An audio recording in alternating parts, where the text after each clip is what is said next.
Welcome बच्चों, मैं Praveen Arora, senior chemistry faculty. आज का अपना ये जो दंगल है, इसमें जो पेपर में आपके डाउट रहे होंगे उसको अपन सॉल्व करते हैं। एक एक क्वेश्चन लेते हैं, क्या कह रहा है ये। देखिए, सबसे पहले total number of isomers of C7H8O containing benzene ring. Formula दिया हुआ है, कंडीशन गिवन है कि बेंजीन रिंग पे आपको आइसोमर ड्रॉ करने हैं, तो कितने पॉसिबल हैं। देखो, बेंजीन रिंग ले लोगे तो यहाँ पे कार्बन 6 इसमें यूज हो जाएंगे। एक कार्बन यहां आप रिंग पे अटैच करके उसके ऊपर O है तो OH फंक्शनल ग्रुप ले लो, बोले तो बेंजील अल्कोहल। अब आप काउंट करोगे तो कार्बन का नंबर 7 हो गया, हाइड्रोजन का नंबर 1 2 3 4 5 O2 7 और 1 8। हाइड्रोजन में मैनेज हो गया और एक O आ गया। इसके अलावा कहें तो बेंजीन रिंग लेके OCH3 यू से आप एनिसोल भी ड्रॉ कर सकते हो। फिर कहें हम तो बेंजीन लेके बेंजीन पे लगाया OH और एक जो कार्बन है उसको हम ऐड कर दें ऑर्थो अदरवाइज बेटा अदरवाइज पैरा, क्योंकि ये क्रिसोल मॉलिक्यूल है लेकिन इसमें 3 ऑप्शन रहेंगे, ऑर्थो मेटा पैरा वाला। तो ओवरऑल कितने आइसोमर हो गए? 5। तो ये आंसर होगा इसका थर्ड आंसर। नेक्स्ट देखिए, geometrical isomerism is not possible. तो भाई वो देखना है जो जीआई शो नहीं करे। 2 मेथिल ब्यूटोइन, ब्यूटोइन बेटा ये है, और 2 मेथिल कहें तो ये लो सब। अगर मैं नंबरिंग यहां से लेता हूं तो 2 मेथिल ब्यूटोइन, और यही वो मॉलिक्यूल है जो जीआई शो नहीं करेगा। रीजन, क्योंकि ये मेथिल मेथिल ग्रुप सेम आ गए, डबल बॉन्ड के 2 ग्रुप जो होने चाहिए, रेस्ट्रिक्ट रोटेशन एटम पे जो ग्रुप है वो डिफर होने चाहिए, और यहां पे तो डिफर है, तो इसका मतलब यही आपका आंसर होगा जो जीआई शो नहीं करेगा। 1 क्लोरोप्रोपीन, भाई प्रोपीन ये है और 1 क्लोरो का मतलब ये है, तो यहां पे अपन कहें तो जीआई की कंडीशन फुलफिल होगी। ये दोनों ग्रुप भी डिफर है, ये दोनों भी डिफर है। पैरा हाइड्रोक्सी एजोबेंजीन, ये है भाई एजोबेंजीन ये वाला, और पैरा हाइड्रोक्सी बोले तो ये, और एजो ग्रुप कभी भी जीआई शो करता ही है, क्योंकि इसके रेफरेंस में जो लॉन पेयर होगा वो सिन और एंटी रिप्रेजेंटेशन देगा। 1 2 डाइक्लोरोसाइक्लोहेक्सेन, ये लो सब, इसमें भी अपन कहें तो जीआई होनी है, क्योंकि सबस्टिट्यूटेड साइक्लोएल्केन पे मिनिमम 2 कार्बन अगर 2sp3 कार्बन डिफर ग्रुप के साथ हो तो वो जीआई शो करता है, तो इसलिए यहां आंसर फर्स्ट रहेगा। विच of the following is most stable कन्फर्मर। तो बेटा आपके सामने जो मॉलिक्यूल गिवन है उसमें अपने को स्टेबल कन्फर्मर की बात कह रहा है, तो देखो मेथिल मेथिल का एक रिपल्शन है, फुली एक्लिप्स्ड कन्फर्मर है। मेथिल एच का रिपल्शन है, पार्शली एक्लिप्स्ड है। एक्लिप्स्ड अच्छा नहीं होता। ये स्टैगर्ड फॉर्म और ये वाली स्टैगर्ड फॉर्म, लेकिन स्टैगर्ड में भी ये कौन सी फॉर्म आ गई? मेथिल मेथिल 60 डिग्री वाला, तो गाउच कहते हैं इसे। और ये मेथिल मेथिल 180 सबसे अच्छी फॉर्म है, रिपल्शन मिनिमाइज होगा। तो आप मोस्ट स्टेबल ढूंढ रहे हो, तो मोस्ट स्टेबल कौन सा होगा? 4th होगा इसमें। हाँ जी, which of the following is correct for following compounds. बेटा आपके सामने जो मॉलिक्यूल है वो वेज डैश में ड्रॉ किया गया है। आपको बताना है कि ये डायस्टीरियोमर पेयर है, इनेंशियोमर पेयर है, या फिर ये आइडेंटिकल है, ये बताना है। इनमें रिलेशन बताने हैं आपको। तो रिलेशन बताने के लिए देखो अपने क्या करें, सबसे पहले इनका आरएस नेमिंग कर लेते हैं। आरएस नेमिंग से इजी हो जाएगा। इसका आरएस नेमिंग करना है तो ये नंबर 1 वेटेज है, सीआईपी रूल से मोर एटॉमिक नंबर मोर वेटेज। ये नंबर 2 आ जाएगा, ये नंबर 3 आ जाएगा, और ये नंबर 4 आ जाएगा। 1 से 2 से 3 जाएंगे क्लॉकवाइज, और 4 नंबर डैश पे है, इसका मतलब इसका कॉन्फ़िगरेशन आ जाएगा आर, क्लॉकवाइज चलने की वजह से। इसमें जाएं, ये 1 है, ये 2 है, ये 3 है, तो 1 से 2 से 3 जा रहे हैं क्लॉकवाइज। लेकिन यहां प्रॉब्लम ये है कि 4 नंबर जो है, 4 नंबर वेटेज वेज पे है, तो जो आंसर आएगा उसका अपोजिट बोलेंगे। ये आर है तो ये वाला क्या आएगा? ऐसा आएगा। यहां जाए 1, ये 2, और ये ओपन कहें तो 3, तो 1 से 2 से 3 जा रहे हो एंटी क्लॉकवाइज, तो एस ना कह के इसको भी अपन क्या बोलेंगे? आर, क्योंकि 4 वेज पे है। तो अब यहां देख लो सब, ये कॉन्फ़िगरेशन आ गए हैं। अब रिलेशन देखो, 1 and 2 आर डायस्टीरियोमर। 1 और 2 पे डायस्टीरियोमर का रिलेशन क्यों है? एक कायरल सेंटर वाला वैसे भी डायस्टीरियोमर नहीं होता, तो कट करिए इसे। फिर कहें 2 and 3 आर इनेंशियोमर, भाई एस और आर है तो बिल्कुल इनेंशियोमर है, सही बात है। और नेक्स्ट कहें 1 and 3 आर आइडेंटिकल, बिल्कुल फर्स्ट और थर्ड आइडेंटिकल है, दोनों सेम है, दोनों का कॉन्फ़िगरेशन सेम है, तो इसलिए अपन आंसर ले लेंगे 4th आंसर। 4th आंसर में आपका सेकंड थर्ड दोनों आ जाएंगे। आईयूपीएसी नेम बताना है इस कंपाउंड के लिए, तो भाई मॉलिक्यूल कौन सा है, एस्टर है। यहां से नंबरिंग शुरू कर लो, 1 2 3 4 और 5। एस्टर की नेमिंग है, सबसे पहले ये जो O पे रेडिकल आता है ये नेमिंग में आएगा मिथाइल। तो देखो मिथाइल मिथाइल, यहां इथाइल दे रखा है, ये तो गलत हो गया, बाकी सब में मिथाइल दिया हुआ। फिर लॉन्ग चेन पे भी 3 पे मिथाइल है, यहां भी दे रखा है, यहां भी दे रखा है, इसमें भी दिया हुआ है। फिर कहें तो चेन कितने की है, 5 की। तो यहां पे क्या कह रहा है ये 5 की है पेंट, पेंट और ब्यूट, इसलिए इस ऑप्शन को कट कर दो। ब्यूट चैन ही नहीं है, कितने की है 5 वाली। पेंट 3 इन, ये 2 इन कह रहा है, इसलिए ये गलत हो गया। तो ये लो सभी आपका आंसर हो जाएगा। और एस्टर का सफिक्स क्या लगेगा, OH। The mesomeric effect of the groups, तो भाई यहाँ पे ये पूछना चाह रहा है जो ग्रुप गिवन है वो कैसे हैं। यहाँ पे अपन देख रहे हैं नाइट्रोजन पे लोन पेयर है तो प्लस M होगा, plus M plus M plus M, ये गलत आंसर हो गया।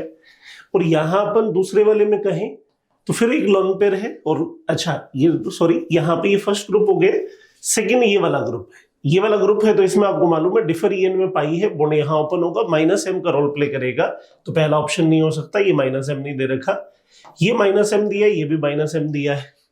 अब रह गया लास्ट वाला, नाइट्रोजन का लोन पेयर है इसलिए +M होगा ये भी, तो यहां अपन कहें तो +M, ये -M गलत दे दिया। ये लीजिए सब आंसर कौन सा लगाएंगे हम, सेकंड आंसर लगाएंगे।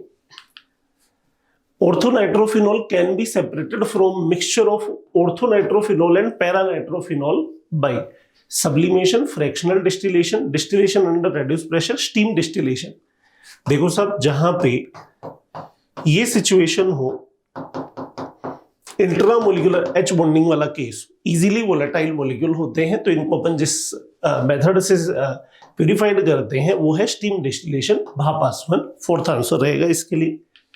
हाँ जी बच्चों, इस क्वेश्चन में देखें क्या कह रहा है, select the least stable carbocation among the following is. तो बेटा यहाँ पे जो कैटायन है उनमें से आपको लीस्ट स्टेबल, मिनिमम स्टेबल देखना है। तो भाई ये कैटायन के पास रेजोनेंस है, यहाँ भी रेजोनेंस है, यहाँ रेजोनेंस है, बट नाइट्रो का विड्रॉविंग इफेक्ट है, और यहाँ पे भी कहीं कोई विड्रॉविंग इफेक्ट नहीं है, तो लीस्ट स्टेबल कौन सा होगा, ये वाला। Non aromatic स्पीसी among the following is.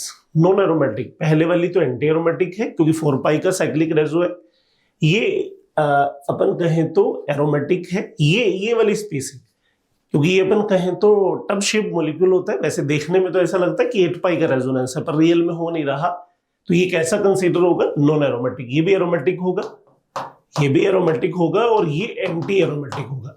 ये लगने में एंटी एरोमेटिक है पर नॉन एरोमेटिक होता है। नेक्स्ट इसके बाद कहें तो correct order of acidic strength of carboxylic acid. Carboxylic acid given है, एसिडिक बिहेवियर का ऑर्डर बताना है। फॉर्मिक से एसिडिक अच्छा होता है, गलत है ही। एसिडिक और फॉर्मिक में से फॉर्मिक बेस्ट है, और फिर यहाँ पे इतना बड़ा डोनर होने के बाद ये गलत हो गया सब। एसिड एलिफेटिक एसिड है कार्बोक्सिलिक, तो उसमें विड्रॉवल ग्रुप आने पे एसिडिक बिहेवियर बढ़ेगा। यहाँ पे अपन कहें तो इससे बेटर ये, इससे बेटर ये, हाँ ठीक है। देखो फॉर्मिक एसिड के बाद एसिडिक एसिड इसलिए लेना चाहिए क्योंकि ये डोनर ग्रुप आ गया। यहाँ पे अपन कहें तो और बड़ा डोनर आ गया, तो इसलिए यहाँ पे राइट टू लेफ्ट अपन जा रहे हैं, तो इसका मतलब एसिडिक बिहेवियर डिक्रीज हो रहा है, थर्ड रहेगा। इस वाले में कहें तो इन दोनों में मिस्टेक है, इसलिए नहीं ले सकते आप इसे। Most basic among the following is. भाई यहाँ पे सबसे अच्छा बेसिक बताना है आपको, तो भाई देखो यहाँ पे इसमें नाइट्रोजन जिस एटम पे प्रेजेंट है उसका EN हाई है, यहाँ पे भी sp2 हाइब्रिड है, हाई EN है, इसका नाइट्रोजन का लोन पेयर रेजोनेंस में है। ये जो लोन पेयर है वो सबसे अच्छा है क्योंकि यहाँ पे पूरी कार्बन चेन सपोर्टिव है इसके लिए, और ये sp3 हाइब्रिड एटम पे भी है, S कैरेक्टर वाइज भी अच्छा है, तो फोर्थ आंसर रहेगा इसका। Correct order of stability of following canonical structure will be. आपके सामने जो स्ट्रक्चर है उनका स्टेबिलिटी ऑर्डर बताना है अपने को। तो देखो सब, यहाँ पे अपन कहें तो सबसे पहले देखें कि कोई नॉन पोलर है क्या। नॉन पोलर सबसे अच्छी बात मानी जाती, तो नॉन पोलर तो कोई है नहीं। बॉन्ड का नंबर देख लो, बॉन्ड में भी पाई, बॉन्ड का नंबर देख लो, यहाँ पाई पाई दिखाई दे रहा है, यहाँ पाई नहीं है, तो इसका मतलब ये दोनों ज्यादा बेटर स्टेबल है इसके कंपैरिजन में। तो इन दोनों में से भी अपन कहें तो N पे पॉजिटिव होना या O पे पॉजिटिव होना, तो N पे पॉजिटिव होना ज्यादा ठीक है, हाई N पे पॉजिटिव ठीक नहीं है। तो C और A, C सबसे बेटर है, ये लो सब, C के बाद A और फिर आएगा B, क्योंकि इसमें ऑक्टेट भी इनकम्प्लीट है, तो यहाँ पे फोर्थ आंसर रहेगा इसका। सबसे पहले नॉन पोलर देखना चाहिए, फिर बॉन्ड का नंबर देखना चाहिए, फिर चार्ज वाली बात देखनी चाहिए। नेक्स्ट कहें अपन, किसी प्रोपीन के ऊपर आपको सल्फ्यूरिक एसिड ऐड करना है, कोल्ड कंसंट्रेट H2SO4, तो सल्फ्यूरिक एसिड ऐड करोगे तो ये प्रोडक्ट तो नहीं आएगा। यहां अपन कहें तो बॉन्ड ओपन होगा, यूं से 2 डिग्री कैटायन बनेगा मार्कोनिकोव रूल से, और यहां पे आ जाएगा जैसे इसने किया। और सल्फ्यूरिक एसिड का नेगेटिव आयन कौन सा होता है? Hydrogen sulphate. तो यहां पे अपन कहें तो यही था H+ SO4H, SO3H दे दिए। यहां पे देखें तो ये प्रॉपर है भाई।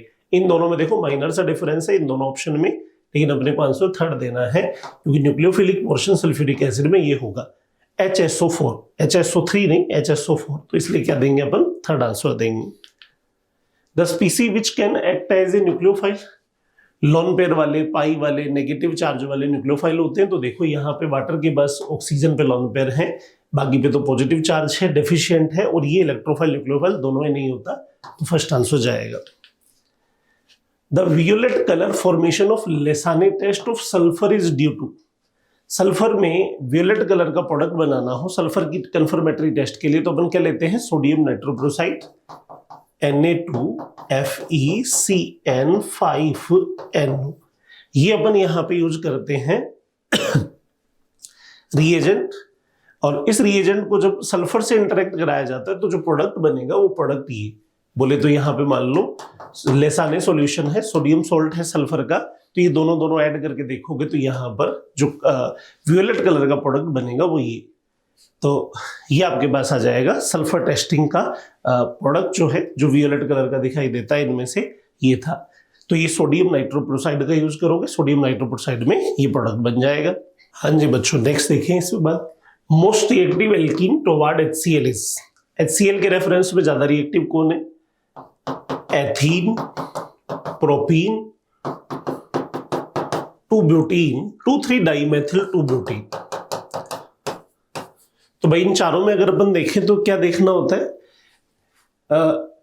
ईन और HCl की रिएक्शन का नेम होगा इलेक्ट्रोफिलिक एडिशन, और इलेक्ट्रोफिलिक एडिशन में हम कहते हैं सबस्ट्रेट पे पाई डेंसिटी मोर हो तो वो इलेक्ट्रोफाइल को मोर अट्रैक्ट करेगा। तो इस डबल बॉन्ड पे देखो सभी डोनर ही डोनर है, और दूसरी बात ये भी है कि बॉन्ड ओपनिंग से कैटायन जो फॉर्म होगा वो भी अच्छा फॉर्म होगा, तो इसलिए यहां पे ज्यादा बेहतर रहेगा ये वाला। Which of the following is most reactive toward electrophilic substitution, मतलब ESR के रेफरेंस में। तो भाई इलेक्ट्रोफिलिक सब्स्टिट्यूशन कराओगे तब भी ये देखना है कि बेंजीन जो है वो कितनी इलेक्ट्रॉन रिच है, बड़ा डोनर कौन सा है। तो methyl ethyl isopropyl tertiary butyl में से सबसे अच्छा ग्रुप होगा डोनर मेथिल, क्योंकि हाइपर कॉन्जुगेशन के पॉइंट ऑफ व्यू से देखना है, इंडक्टिव नहीं, पर आंसर ये लगा दोगे ये आएगा। Product formed on ozonolysis are, तो भाई इसका ओजोनोलाइसिस करें तो प्रोडक्ट क्या बनेगा ये बताना है। तो भाई यहां से इसको कट कर दें, यहां से इसको कट कर दें, दो प्रोडक्ट बनेंगे। ऊपर जो प्रोडक्ट बनेगा वो ये वाला, यहाँ कीटोनिक ग्रुप, ये CH3 है ही, यहाँ एल्डिहाइड ग्रुप आएगा, नीचे यहाँ भी एल्डिहाइड, यहाँ भी एल्डिहाइड, और यहाँ पे एक CH3 होगा, ये प्रोडक्ट बनेंगे। तो यहाँ CH3 CO CH2 CHO only, तो यहाँ पे अपन कहें तो ये पहला प्रोडक्ट दिया, बट ओनली ये नहीं बनेगा ना, साथ में ये भी तो बनेगा। तो CH3 CO CHO ये दे रखा है, ये भी ओनली नहीं बनेगा। इन दोनों का मिक्सचर यहाँ देखिए सब ये है और ये दोनों एक्चुअली मिक्स करके दिए हैं, यही बनेगा सही। और यहाँ पे अपन कहें तो इसमें CH3 CO CHO ये तो बन ही रहा है, पर यहाँ दो कीटोनिक ग्रुप दे दिए, दो कीटोनिक ग्रुप यहाँ नहीं आएंगे, दो कीटोनिक और एक एल्डिहाइड, टोटल 3 कार्बोनिल। तो एक प्रोडक्ट में 3 कार्बोनिल है ही नहीं अपने प्रोडक्ट में, तो थर्ड आंसर रहेगा इसका। In which of the following alkene Markovnikov rule is applicable when it's treated with dilute H2SO4? तो dilute H2SO4 से ट्रीट करने पे मार्कोनिकोव रूल अप्लाई हो। सिमेट्रिक इन पे MKR AMKR की कोई जरूरत नहीं होती, ये भी सिमेट्रिक है, ये भी सिमेट्रिक है, तो ये वाला है। इसमें अपन कहें तो बॉन्ड ओपन करेंगे तो 3 डिग्री कैटायन भी बन रहा है, बॉन्ड यूं ओपन करेंगे तो 2 डिग्री कैटायन भी बन रहा है, तो अच्छा होगा 3 डिग्री बनाना, तो इसलिए थर्ड पे जाएंगे। हाँ जी, नेक्स्ट देखें, एक मॉलिक्यूल गिवन है, उसमें अपने कोई रिएजेंट गिवन है, नाइट्रेशन का रिएजेंट है, नाइट्राइटिक मिक्सचर है, इलेक्ट्रोफाइल बनेगा NO2 पॉजिटिव। कहाँ अटैक कराना चाहिए? राइट वाले रिंग पे, क्योंकि उसके ऊपर कौन सा ग्रुप अटैच है? +M, तो एक्टिवेटर ग्रुप है, इसलिए यहाँ पे। और ऑर्थो की बजाय भी कहें तो पैरा पे, अगर आप मेजर प्रोडक्ट देखते हो, मेजर कह रहा है, तो देखो यहाँ पे ये नाइट्रो दे रखा है, पर प्रॉब्लम ये है, देखो यहाँ पे घुमाने के लिए CO इस साइड ले आया, ये -M, मॉलिक्यूल को रोटेट कर दिया, तो इसलिए आंसर में फंस मत जाना, फंसाने वाला ऑप्शन था। ये कहें तो पॉसिबल ही नहीं है, लेफ्ट वाली रिंग पे, CO वाली रिंग पे अपन अटैक कराएंगे नहीं। ये वाला इसलिए गलत है क्योंकि डायरेक्टिव इफेक्ट प्रॉपर नहीं लगाया, ये देखो प्रॉपर पैरा पे अटैक किया है, फोर्थ आंसर होगा। A compound with molecular formula C5H10 form single product upon monohalogenation। तो भाई कोई एक मॉलिक्यूल है इस फॉर्मूला का, मोनोहेलोजिनेशन का प्रोडक्ट सिंगल देता है। IUPAC name of this compound pent one ene. Pent one ene में हेलोजिनेशन का प्रोडक्ट सिंगल बने 3-मेथिल-ब्यूट-1-इन, ये अपन हटा दें, 3-मेथिल-ब्यूट-1-इन और साइक्लोपेंटेन। तो देखो सब यहाँ पे अपन कहें तो C5H10 फॉर्मूला के मॉलिक्यूल तो ये भी हैं क्योंकि इन और साइक्लोएल्केन दोनों बनते हैं, पर हेलोजिनेशन कराना चाहो तो आप हेलोजिनेशन एन का कराते हो। एन का कराओगे तो यहाँ पे अपन कहें तो सिंगल प्रोडक्ट इसलिए बनेगा क्योंकि सारे के सारे हाइड्रोजन सेम है। आप क्लोरीनेशन किसी भी लोकेशन पे करा दीजिए, प्रोडक्ट जो बनेगा वो क्या बनेगा, मोनोक्लोरो प्रोडक्ट जो बनेगा। मोनोहेलोजिनेशन प्रोडक्ट जो कराओगे तो यहाँ पे मान लो क्लोरीनेशन करा रहे हो तो क्लोरोसाइक्लोपेंटेन बनना है, तो ये आ जाएगा 2,3-डाईमेथिल प्रोपेन, ये भी नहीं हो पाएगा 2,3-डाईमेथिल प्रोपेन। वैसे तो ये नेम ही प्रॉपर नहीं है, 2,3-डाईमेथिल प्रोपेन किस पैटर्न से दे रहा है, इसका मतलब ये मान रहा है। हालांकि ऐसा नहीं मॉलिक्यूल ब्यूटेन होगा, लेकिन फिर भी सिंगल प्रोडक्ट इससे नहीं बन पाएगा, तो इसका आंसर जाएगा third. A vicinal dihalide upon dehydrohalogenation with 2 mole of NaNH2 give.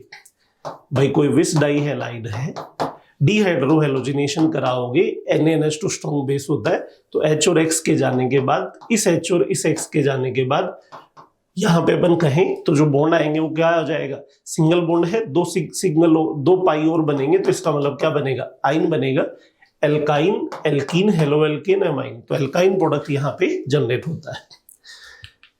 Next कहें कैल्शियम कार्बाइड को वाटर से रिएक्शन कराएं तो आप जानते हैं Ca+2 होता है, C2-2 होता है। ये है कैल्शियम कार्बाइड जिसमें आयनिक बॉन्ड भी है और कोवेलेंट भी है, और कार्बाइड को वाटर से रिएक्शन करवाई तो यहाँ पे कैल्शियम हाइड्रोक्साइड बन के साथ में क्या बन जाएगा, एसिटाइन। ये है अपना प्रोडक्ट ए, जिसको रेड हॉट आयरन ट्यूब से आप रिएक्शन कराओगे तो बी बनेगा। मतलब रेड हॉट आयरन ट्यूब में एसिटिलीन को पास करते हैं तो साइक्लिक ट्राइमराइजेशन होके बेंजीन बनता है। फिर उसमें आप नाइट्राइटिक मिक्सचर लगाते हो तो ये किस में कन्वर्ट हो जाएगा, नाइट्रोबेंजीन में। तो ये जानना क्या चाह रहा है हमसे, फाइंड द इनकरेक्ट स्टेटमेंट। तो देखो भाई ए इज एसिटिलीन, ये ए जो प्रोडक्ट है वो एसिटिलीन है, बिल्कुल हमने बना लिया, ये तो सही है। A to B is trimerization of acetylene, भाई ए से बी जाओगे तो ट्राइमराइजेशन ऑफ एसिटिलीन है, ये भी सही स्टेटमेंट है। फिर सी इज नाइट्रोबेंजीन, बिल्कुल सी जो प्रोडक्ट है वो नाइट्रोबेंजीन ही है, ये भी सही है। B to C is electrophilic addition reaction, तो भाई यहां से यहां ये जो नाइट्रेशन कराया ये इलेक्ट्रोफिलिक सब्स्टिट्यूशन है, एडिशन नहीं है, और आपको इनकरेक्ट ही बताना था, तो फोर्थ बता दीजिए। हाँ जी, an organic compound A having carbon and hydrogen only, कोई मॉलिक्यूल है ए जिसमें कार्बन हाइड्रोजन की प्रेजेंस है। Add 1 mole of hydrogen in the presence of platinum catalyst to form normal hexane, मतलब एक ऐसा मॉलिक्यूल है जो नॉर्मल हेक्सेन भी देगा। In vigorous oxidation of A with KMnO4 give the single carboxylic acid containing 3 carbon atom. The IUPAC name of A is. तो बेटा यहाँ चारों ऑप्शन है, पहले इनको ड्रॉ करते हैं फिर देखते हैं कंडीशन अप्लाई करके। 4-मेथिल पेंट-1-इन, ये पेंट-1-इन है, 4-मेथिल ये है। तो भाई बिल्कुल ये जो मॉलिक्यूल है इसका अगर आप हाइड्रोजनेशन करना चाहो तो हाइड्रोजनेशन में 1 मोल H2 की ही रिक्वायरमेंट होगी, एक डबल बॉन्ड है, और with KMnO4 oxidation single carboxylic acid. बेटा जी यहाँ पे अगर मैं यहाँ इसको कट करता हूं तो कार्बोक्सिलिक एसिड तो यहाँ पे फॉर्म हो जाएगा स्ट्रॉन्ग ऑक्सीडेशन में, लेकिन वो 3 कार्बन कंटेनिंग नहीं होगा। देखो कंडीशन है give a single carboxylic acid containing 3 carbon atom, तो इसलिए ये ऑप्शन तो कट कर दो। हेक्स-1-इन, हेक्स-1-इन में भी ठीक है कि ये 1 मोल H2 से रिडक्शन कर जाएगा, बट आप इसको स्ट्रॉन्ग ऑक्सीडेशन कराओगे तो 3 कार्बन कंटेनिंग एसिड फॉर्म नहीं होगा, 5 कार्बन कंटेनिंग होगा, छोड़ दीजिए। हेक्स-3, ये परफेक्ट आंसर है। सब इसको काटोगे तो दोनों तरफ से आपके दोनों मॉलिक्यूल जो है 3-3 कार्बन के प्रोपेनोइक एसिड बनेंगे, यही आंसर है सर। 3-मेथिल पेंट-1-इन, पेंट 1 इन 3 मेथिल। तो यहां पे आप इसे कट करेंगे तो राइट वाला पोर्शन 3 कार्बन कंटेनिंग का नहीं है, तो ये वाला ऑप्शन इसमें परफेक्ट है, थर्ड ऑप्शन रहेगा। हाँ जी बच्चों, देखिए क्या कहते हैं, presence of blood red colour in Lassaigne test is due to the formation of. आप जानते हैं ऑर्गेनिक मॉलिक्यूल में अपन लेसाने सॉल्यूशन बनाते हैं तो कार्बन तो ऑर्गेनिक मॉलिक्यूल में रहेगा ही, नाइट्रोजन और सल्फर दोनों साथ साथ प्रेजेंट हो तो यहां पे बनता है थायोसाइनो स्पीसी, और ये थायोसाइनो जो है Fe+3 के साथ क्या बनाती है, ब्लड रेड कलर का कॉम्प्लेक्स बनाती है। तो ब्लड रेड कलर का जो कॉम्प्लेक्स बनता है आयरन 3 के साथ वो ये वाला है, ये आएगा। जो अपन कहें तो नाइट्रोजन सल्फर दोनों के कंबाइन प्रेजेंट होने का यहां अपन कहें तो प्रेजेंस शो करता है कि दोनों दोनों साथ साथ प्रेजेंट है। Major product of the following reaction, बेटा यहाँ पे अल्कोहलिक OH और ये हैलाइड कह रहा है, यहाँ क्या होगा, एलिमिनेशन।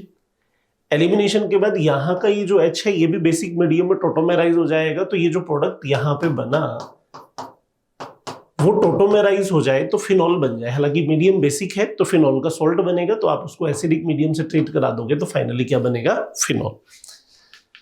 हाँ जी, the alkyl halide which react fastest by mechanism of SN1 mechanism. SN1 में फास्ट रिएक्शन कौन करेगा, 1 डिग्री, 2 डिग्री, विनाइलिक और 3 डिग्री, बिल्कुल 3 डिग्री करेगा। ये विनाइलिक है, एलाइलिक नहीं, ध्यान से देखना। हाँ जी, नेक्स्ट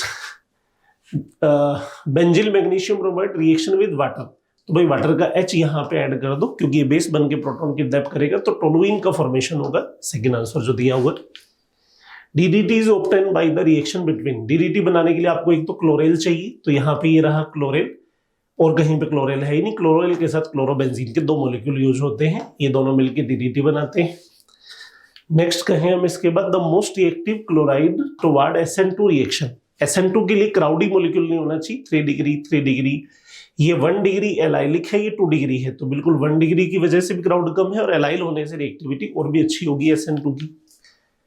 हाँ जी, product of above reaction is, तो भाई यहाँ पे इस बॉन्ड में तो आप जानते हैं रेजोनेंस का डबल बॉन्ड कैरेक्टर है, तो इस Br को रिमूव कर दीजिए और OH न्यूक्लियोफाइल को ऐड कर दीजिए। तो यहाँ अपन कहें तो ये तो अफेक्ट होगा ही नहीं, गलत है, ये Cl मेंटेन रहेगा और यहाँ पे OH आएगा। थर्ड ऑप्शन एकदम सही है क्योंकि यहाँ Br रिप्लेस होगा, न्यूक्लियोफिलिक सब्स्टिट्यूशन होगी यहाँ पे। हाँ जी, freon 12 is used as refrigerant, insecticide, antiseptic, anaesthesia. तो रेफ्रिजरेशन के पर्पज से, कूलिंग के पर्पज से काम आते हैं फ्रेओन। Which pair of compound cannot be distinguished by iodoform reaction? तो भाई यहाँ पे मैं कहूँ तो एथेनॉल और प्रोपेनॉल में से एथेनॉल ये रिएक्शन शो करेगा, प्रोपेनॉल नहीं करेगा, तो इसका मतलब दोनों को डिफरेंशिएट कर सकते हो। तो आपको तो बताना है कैन नॉट डिफरेंशिएट या डिस्टिंग्विश्ड बाय आयोडोफॉर्म रिएक्शन, तो यहाँ पहला ऑप्शन नहीं हो सकता। दूसरे में यहाँ पे ये वाला मेथिल हाइलोफॉर्म शो कर देगा, मेथेनॉल नहीं करेगा, तो डिफरेंशिएट कर पा रहे हो, इसे भी मत लो। यहां अपन कहें तो इस CH3 की वजह से हेलोफॉर्म हो जाएगी और यहाँ पे एथेनॉल में भी हो जाएगी, तो दोनों दोनों अगर आयोडोफॉर्म टेस्ट शो करेंगे, येलो PPT बनाएंगे, तो डिफरेंशिएट कैसे होंगे, यही आपका आंसर है। 2 पेंटेनॉन 3 हेक्सेनॉन, तो 2 पेंटेनॉन में अपन कहें ये अपन ने ले लिया 1 2 3 4 5, 2 पेंटेनॉन में हेलोफॉर्म होगी, 3 हेक्सेनॉन में अपन कहें तो पॉसिबल नहीं है रिएक्शन होना, तो इसलिए दोनों दोनों डिफरेंशिएट हो पा रहे हैं, तो ये अपना आंसर नहीं है। अपने को वो वाला ऑप्शन चूज करना है जिसमें दोनों में से एक मॉलिक्यूल क्या शो करे, आयोडोफॉर्म रिएक्शन। हाँ जी बच्चों, देखिए इसमें क्या करना है आपको, ये जो मॉलिक्यूल है पहले आप ओजोनोलाइसिस करिए, ओजोनोलाइसिस में आप इसको यहां से कट करेंगे तो प्रोडक्ट जो बनेगा वो प्रोडक्ट बनेगा कुछ इस वैरायटी का। यहां अपन कहें तो ये मॉलिक्यूल बन जाएगा डाइकार्बोनिल, क्योंकि यहाँ पे कट होने पे कार्बोनिल कार्बोनिल बनेगा, ओजोनोलाइसिस ऐसे रिएक्शन होनी, तो एक कीटोनिक एक एल्डिहाइड ग्रुप बनेगा। अब ये जो कॉम्बिनेशन है वो किसका दिया हुआ है आपको, बेस दिया हुआ है, हीट दी हुई है, कार्बोनिल हो, अल्फा H हो, तो इसका मतलब अपने को रिएक्शन याद आनी चाहिए एल्डोल कंडेंसेशन, क्योंकि हीट भी दे रखी है। तो यहाँ पे एल्डोल कंडेंसेशन में भी देखो एक एल्डिहाइडिक ग्रुप है, एक कीटोनिक ग्रुप है, तो एल्डिहाइड पे यहाँ अटैक होगा और जो कीटोनिक है उसके अल्फा H यूज होंगे। तो 1 2 3 4 यहाँ के H भी यूज कर सकते हो आप, और चाहो तो यहाँ वाले भी। तो 6 मेंबर्ड रिंग बनानी चाहिए, देखो प्रोडक्ट में भी सारे 6 मेंबर्ड रिंग दी हुई हैं। तो यहाँ वाले ये जो दोनों H हैं वो यहाँ से इस O के साथ रिमूव होंगे, तो ओवरऑल ये जो कार्बन था और यहां से ये वाला जो कार्बन है इनके बीच में कनेक्शन होगा, रिंग बनेगी कितने की 1 2 3 4 5 और 6 की। देखो 6 की बनी है। 6 मेंबर रिंग में एक डबल बॉन्ड आना चाहिए क्योंकि ये डबल रहा, तो डबल बॉन्ड यहाँ पे सिर्फ एक ही प्रोडक्ट में दिया हुआ है। और जो डबल बॉन्ड यहाँ पे बनना है इस कार्बन में और सीओ के बीच जो डबल बनना है उसकी बैक साइड में सीओ है, तो डबल के साथ एक सीओ भी दिया हुआ है, तो ये आंसर दे दो भाई। कंसीडर द रिएक्शन सीक्वेंस, भाई मॉलिक्यूल गिवन है, रिएजेंट कह रहा है आयोडोफॉर्म रिएक्शन करानी है क्योंकि यहाँ पे अल्फा मिथाइल वाला अल्कोहल दिखाई दे रहा है। तो यहाँ देखो क्या होगा, ये जो रिंग है यहाँ पे ये CO है, इसके साथ ये CH OH और CH3। तो पहले तो ये रिएजेंट जो है इसका ऑक्सीडेशन करके इसको कन्वर्ट करेगा इसमें, यहां अपन कहें तो ये होगा। अब NaOI में अपन कहें तो ये पोर्शन तो बना देगा येलो कलर का प्रोडक्ट, बी प्रोडक्ट जिसको अपन आयोडोफॉर्म कहते हैं, और जो ए प्रोडक्ट बनेगा वो ए होगा कुछ ऐसा। ए में अपन कहें तो ये सिचुएशन होगी माइनस, और यहां पे NaOH लिया हुआ है तो सोडियम सॉल्ट। अब आप एसिडिक मीडियम दे दोगे तो ये कन्वर्ट हो जाएगा एसिड में, और एसिड बनने के बाद उससे जब आप हीट दोगे तो क्या है, ये बीटा कीटो एसिड है, और बीटा कीटो एसिड हीट में क्या शो करते हैं, डीकार्बोक्सिलेशन। तो ये आपका प्रोडक्ट बन जाएगा फाइनल। और ये जो प्रोडक्ट बना है इसका फॉर्मूला क्या होगा, डी का आपको बताना है। तो भाई कार्बन कितने हैं 5, तो देख लो सब कार्बन 5 वाला, एक तो ये ऑप्शन है, एक ऑप्शन ये है, O भी उसमें प्रेजेंट है तो लास्ट वाले में वो नहीं है, तो ये रहा C5H8। तो यहां देखो 2 4 6 और 8 8 हाइड्रोजन है, 5 कार्बन है और O है, तो ये आएगा आंसर। हाँ जी, नेक्स्ट देखिए, इसके बाद बेंजीन की फ्रीडल-क्राफ्ट रिएक्शन है। तो एज ए प्रोडक्ट आप जानते हैं यहाँ पे क्या बन जाएगा, टोलुइन। टोलुइन बनने के बाद KMnO4H+ में ऑक्सीडेशन होगा, बेंजिलिक H प्रेजेंट है, तो ये कन्वर्ट हो जाएगा किसमें, बेंजोइक एसिड में। बेंजोइक एसिड को जब आप SOCl2 से रिएक्शन कराओगे तो कन्वर्ट हो जाएगा किसमें, बेंजोइल क्लोराइड में। और बेंजोइल क्लोराइड का जब आप लिंडलार तो अपन इसको आयन के केस में कहेंगे, रोजनमुंड रिडक्शन कराओगे तो ये कन्वर्ट हो जाएगा किसमें, एल्डिहाइड में। हालांकि यही रिएजेंट लिंडलार के नाम से भी जाना जाता है, जो एक आयन को सिसीन में भी कन्वर्ट करता है। 2 रिएक्शन आती हैं इसकी, तो ये बना। तो आपको C ही बताना था, तो C अपन कहें तो क्या है, बेंजल्डिहाइड। थर्ड आंसर बता दो। हाँ जी, ozonolysis product of reaction are dimethyl ketone and ethyl methyl ketone. Structure of organic compound will be. तो ओजोनोलाइसिस के प्रोडक्ट बता रहा है डाइमिथाइल कीटोन, तो भाई एक तो ओजोनोलाइसिस में ये प्रोडक्ट बनना चाहिए, और इथाइल मिथाइल कीटोन दूसरा प्रोडक्ट बनना चाहिए ये वाला। तो आपको ऑर्गेनिक मॉलिक्यूल का स्ट्रक्चर बताना है, तो भाई मॉलिक्यूल ले लो, कट करके देख लो किससे ये डिजायर पूरी हो रही है। 3 इथाइल 2 मिथाइल ब्यूटोइन, ये लो सब ब्यूटोइन, तो ये है 3 इथाइल, 3 पे इथाइल। अगर मैं यहां से नंबरिंग मानता हूं तो 3 इथाइल 2 मिथाइल, ये लीजिए सब। वैसे तो ये अपन कहें तो नेमिंग ही प्रॉपर नहीं है, क्योंकि चैन सिलेक्शन करते तो यहाँ ब्यूटीन लेने की जरूरत ही नहीं थी, पेंटीन हो जाती। पर यहाँ पे अगर अपने इसको कट भी करें तो अपनी कंडीशन फुलफिल नहीं हो रही। एथिल मेथिल कीटोन और डाइमेथिल कीटोन, हाँ प्रोडक्ट तो देखो इसमें बन रहा है। और देख लेते हैं, वैसे नाम के हिसाब से ये सही नहीं है। 3 मेथिल 2 प्रोपाइल प्रोपटुइन, 3 मेथिल 2 प्रोपाइल प्रोपटुइन। अब यहाँ पे इसको अपन 1 2 3 माने प्रोपटुइन, और यहाँ पे 3 मेथिल, तो ये लो सब 3 मेथिल 2 प्रोपाइल, 2 पे प्रोपाइल, ये आ जाए। और इसको अगर अपन कट करते हैं तो क्या प्रोडक्ट बन पाएगा, प्रोडक्ट भी नहीं बन रहे, नाम भी सही नहीं है। 2,3 डाइमेथिल पेंटुइन, पेंटुइन 2,3 डाइमेथिल। तो यहाँ पे इसको कट करोगे तो यहाँ दोनों प्रोडक्ट जो बन रहे हैं, डाइमेथिल कीटोन भी बन रहा है, एथिल मेथिल कीटोन भी बन रहा है, और नाम भी इसका IUPAC सही है। तो इसलिए अपने को इसका आंसर जो लेना चाहेंगे कौन सा, थर्ड, क्योंकि पहले जो नाम आए हैं दोनों नेमिंग ही गलत है। 3,4 डाइएथिल ब्यूटवरीन, 3,4 डाइएथिल। अब यहाँ भी नेम का गड़बड़ है, नेम सही नहीं है, और वैसे प्रोडक्ट भी नहीं बना पाओगे आप इसमें, तो इसलिए यहाँ पे आंसर जो जाना चाहिए कौन सा, थर्ड जाना चाहिए। हाँ जी बच्चों, नेक्स्ट देखिए क्या कह रहा है। The above reaction is known as, बेटा जो रिएक्शन है टोलुइन से बेंजल्डिहाइड बनाने की, एक फेमस नेम रिएक्शन है, इटार्ड रिएक्शन कहते हैं इसे, तो इटार्ड रिएक्शन कहेंगे। Next, major product formed in the reaction is, तो भाई यहाँ पे ये मॉलिक्यूल लिया है HI 1 मोल आपके पास हो तो आप रिएक्शन में प्रोडक्ट क्या बनाएंगे? आप जानते हैं रिएक्शन जो होगी यहाँ पे बेंजिलिक लोकेशन प्रेजेंट है और इधर से अपन कहें तो 2 डिग्री, तो रिएक्शन अपन SN1 पैटर्न से करेंगे। तो यहां से इसे कट करेंगे और यहाँ पे न्यूक्लियोफाइल आई की एंट्री होगी, आई नेगेटिव यहाँ पे अटैक करेगा तो बेंजिल आयोडाइड फॉर्म होगा, दूसरा एल्कोहल, तो बेंजिल आयोडाइड बना दिया। और यहाँ दूसरा भी आयोडाइड नहीं, ये तो गलत है, ये भी नहीं बनेगा, बेंजिल अल्कोहल बनाना नहीं, बेंजिल आयोडाइड और आइसोप्रोपिल अल्कोहल, 4th आंसर जाएगा इसका। हाँ जी, नेक्स्ट देखें इसमें, the reaction which will not yield alcohol, जिसमें अल्कोहल नहीं बने, भाई फॉर्मल्डिहाइड की फेनिल मैग्नीशियम ब्रोमाइड से रिएक्शन करवाएंगे। तो फॉर्मल्डिहाइड ये है, फेनिल का अटैक करा करके यहाँ पे करोगे तो यहाँ अल्कोहल बन जाएगा, फेनिल CH2OH अल्कोहल फॉर्म होगा। आइन में अगर आप कुछ और रिएक्शन कराते हो, वाटर ऐड कराते हो, तो यहाँ पे कार्बोनिल बनेगा, अल्कोहल नहीं बनेगा। तो ये आपका सेकंड आंसर जाएगा, क्योंकि यहाँ पे अपन कहें तो बॉन्ड बाहर ओपन होगा और बाहर ओपन होने के बाद यहाँ पे OH आएगा और जो इनोल है वो कीटो में कन्वर्ट होने के बाद क्या बनाएगा? कार्बोनिल। और किसी एस्टर का रिडक्शन कराओगे तो रिडक्शन में भी अल्कोहल बन जाएगा, तो ये अपना आंसर नहीं है, ये भी अपना आंसर नहीं था, क्योंकि अपने को तो बताना है जिसमें अल्कोहल नहीं फॉर्म हो रहा। इन के ऊपर अगर आप डाइल्यूट सल्फ्यूरिक मतलब वाटर ऐड करोगे तो भी अल्कोहल बनेगा, ये भी अपना आंसर नहीं है, सेकेंड ही रहेगा। हाँ जी, फिनॉल का जब आप कंसंट्रेट HNO3 से रिएक्शन कराओगे तो कंसंट्रेट HNO3 का मतलब nitro nitro nitro ortho Meta para सब पे आएगा, तो प्रोडक्ट जो बनेगा वो कौन सा बनेगा? Picric acid. डाइल्यूट लेते तो ऑर्थो या पैरा पे जाता, कंसंट्रेट लोगे तो तीनों लोकेशन कवर करेगा, NO2 पॉजिटिव।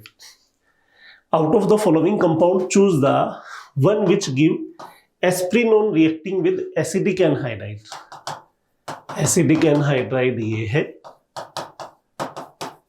और इससे रिएक्ट करने के बाद कौन है जो एस्प्रिन का फॉर्मेशन करेगा? तो अपन जानते हैं इसके लिए अपने को चाहिए सैलिसिलिक एसिड। तो यहाँ पे अपन कहें तो ये सैलिसिलिक एसिड, यहाँ पे इस फिनोलिक लोकेशन का एसिलेशन होगा, ये रिमूव हो जाएगा और ये एसाइल ग्रुप यहाँ आएगा, तो प्रोडक्ट क्या बनेगा? एस्प्रिन। थर्ड आंसर आएगा। The compound which does not react with sodium, sodium से रिएक्ट कौन नहीं करता? तो भाई अल्कोहल भी करेगा, फिनॉल भी करेगा, और नेक्स्ट कहें अपन इसमें सोडियम से रिएक्ट कराओगे तो भाई क्लोरोप्रोपेन भी कर लेगा, कौन सी रिएक्शन करेगा? वुड्स। बट ईथर में कोई रिएक्शन नहीं होगी, तो यहाँ पे आंसर जो रहेगा कौन सा? फर्स्ट। हाँ जी बच्चों, देखिए N organic compound X react with sodium. हाँ तो भाई यहाँ पे जो मॉलिक्यूल गिवन है 4 कार्बन 10 हाइड्रोजन, ओ फॉर्मूला की सोडियम से रिएक्ट करते हैं, तो भाई सोडियम से तो ये चारों रिएक्ट कर लेंगे, अल्कोहल है। Does not react with Lucas reagent at room temperature, तो भाई अगर अपन कहें तो 3 डिग्री अल्कोहल जो होता है वो रूम टेम्परेचर पर रिएक्ट कर लेता है, तो वो कह रहा है डज नॉट रिएक्ट, तो इसका मतलब इसको ऑप्शन में से कट कर दो। और 2 डिग्री जो है, 1 और 2 डिग्री में से सबसे इजी टफ रिएक्शन जो करेगा वो कौन शो करेगा? 1 डिग्री। तो इसलिए यहाँ पे अपन कहें तो ये दोनों ऑप्शन है जो अपन कहें तो रूम टेम्परेचर पर इजीली रिएक्ट नहीं करेंगे ल्यूकास से, और उसमें अपन को ल्यूकास की रिक्वायरमेंट भी होती है, वरना अगर आपके पास 2 डिग्री 3 डिग्री अल्कोहल है तो आप डायरेक्ट HCl से भी रिएक्शन करा सकते हो। Next, and is formed by hydroboration oxidation of two methyl propenes. भाई 2-मेथिल प्रोपीन ये है, इसके हाइड्रोबोरेशन ऑक्सीडेशन में AMKR वाटर ऐड होने पे जो प्रोडक्ट बनेगा वो कौन सा बनेगा? ये वाला। तो ये देखो सब, ये आपका ऑप्शन पहला जो दे रखा है ये आएगा। नेक्स्ट कहें the attacking electrophile is Kolbe reaction is, electrophile Kolbe reaction में क्या होता है? कार्बन डाइऑक्साइड, क्योंकि फिनॉल की रिएक्शन CO2 से करा के एसिडिक मीडियम देते हैं, सैलिसिलिक एसिड फॉर्म होता है, तो इलेक्ट्रोफाइल जो होगा वो CO2 होगा। ठीक है, तो बच्चों आपका यहां तक कोई भी डाउट रहा होगा तो क्लियर हो गया होगा, अच्छा स्कोर आप कर रहे होंगे, बहुत अच्छा काम करें और बढ़िया से अपने सिलेक्शन को श्योर करें। अच्छा रिजल्ट बनाने के लिए आप हमारे साथ जुड़े रहें।